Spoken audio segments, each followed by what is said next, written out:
Assalamualaikum warahmatullahi wabarakatuh. Sebelumnya saya akan memperkenalkan diri saya terlebih dahulu. Nama saya Fitri Akila Zalfa, kelas 2C, NIM 12011222806. Dan perkenalkan dosen pengampu saya, Bapak Ripi Hamdani MPD, selaku dosen pengampu mata kuliah Sejarah Sastra Modern.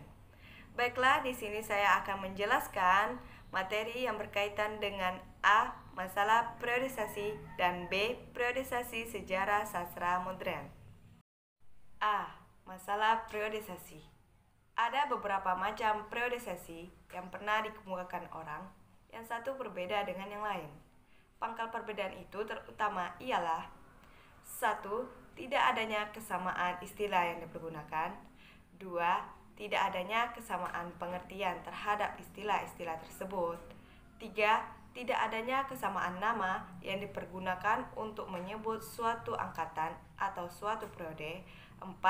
Tidak adanya kesamaan dalam sistem yang dipergunakan. Adapun beberapa periodisasi yang pernah dikemukakan orang antara lain adalah periodisasi Bujung Saleh, periodisasi H.B. Jaisin. 1. Sebelum tahun 20-an. 2. Antara tahun 20-an hingga tahun 33. 3. Tahun 1933 hingga Mei 1942. Dan yang keempat, Mei 1942 sampai sekarang. 1. Sastra Melayu Lama. 2. Sastra Indonesia Modern. Dalam angkatannya berupa 1. Angkatan 20, 2.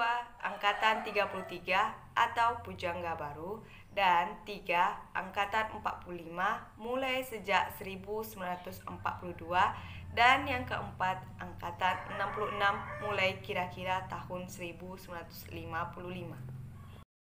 Adapun periodisasi Nugroho Noto Susanto dan periodisasi Ajib Rosidi. 1. Sastra Melayu Lama.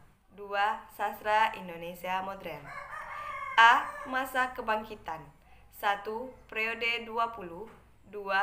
Periode 33, dan 3. Periode 42. B. Masa Perkembangan. 1. Periode 45, 2. Periode 50. 1. Sastra Nusantara Klasik atau sastra dari berbagai bahasa daerah di Nusantara. 2. Sastra Indonesia Modern. A. Masa Kelahiran atau Masa Kebangkitan. 1. Periode awal 1933. 2. Periode 1933 sampai dengan 1942. Dan 3. Periode 1942 sampai dengan 1945.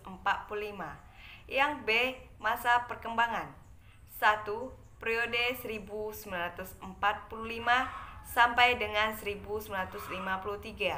Dan yang kedua, periode 1953 sampai dengan 1961. Dan yang ketiga terakhir, periode 1961 sampai dengan sekarang. Baiklah, kita akan membahas dari istihar 4 macam periodisasi yang telah saya sebutkan tadi. Nyatalah bahwa sebenarnya tidak ada perbedaan yang prinsipil antara periodisasi yang satu dengan yang lain. Kesemuaannya memulai perkembangan sastra Indonesia modern sejak tahun 20-an. Kesemuaannya mendapatkan tahun 30, tahun 45, dan tahun 66 sebagai tonggak-tonggak penting dalam perkembangan sastra. Perbedaan hanya berkisar pada masalah istilah dan masalah peranan tahun 1942 dan tahun 1950 di dalam perkembangan sastra Indonesia. Baiklah, kita masuk pada B. Periodisasi sastra Indonesia modern. Di dalam masyarakat, khususnya masyarakat sastra, istilah angkatan dan periode amat banyak digunakan. Akan tetapi, pengertian kedua istilah itu sering dicampur adukan untuk keseragaman periodisasi. Kiranya keduanya istilah tersebut perlu diperjelas atau perbedaan pengertiannya. Periode adalah sekedar kesatuan waktu dalam perkembangan sastra yang dikuasai oleh suatu sistem norma tertentu. ada kesatuan waktu yang memiliki sifat dan cara pengucapan yang khas yang berbeda dengan masa sebelumnya. Dan angkatan adalah sekelompok pengarang yang memiliki kesamaan konsepsi atau kesamaan ide yang hendak dilaksanakan dan diperjuangkan, bertolak dari dasar pikiran tersebut dan sekedar sebagai dasar pegangan untuk perturutan pembicaraan. Dalam uraian selanjutnya, kita akan menyusun suatu priorisasi sejarah sastra Indonesia modern sebagai berikut. Di dalam A. Sastra Melayu Lama atau Klasik. B. Sastra Indonesia Modern. 1. Periode tahun 20. Dan dalam angkatannya kita dapat memulai dari angkatan Balai Pustaka. 2. Sastra di luar Balai Pustaka. Dan 2. Periode tahun 30. Adapun angkatannya juga 1. Angkatan Pujangga Baru. 2. Sastra di luar Pujangga Baru. 3. Periode tahun 42.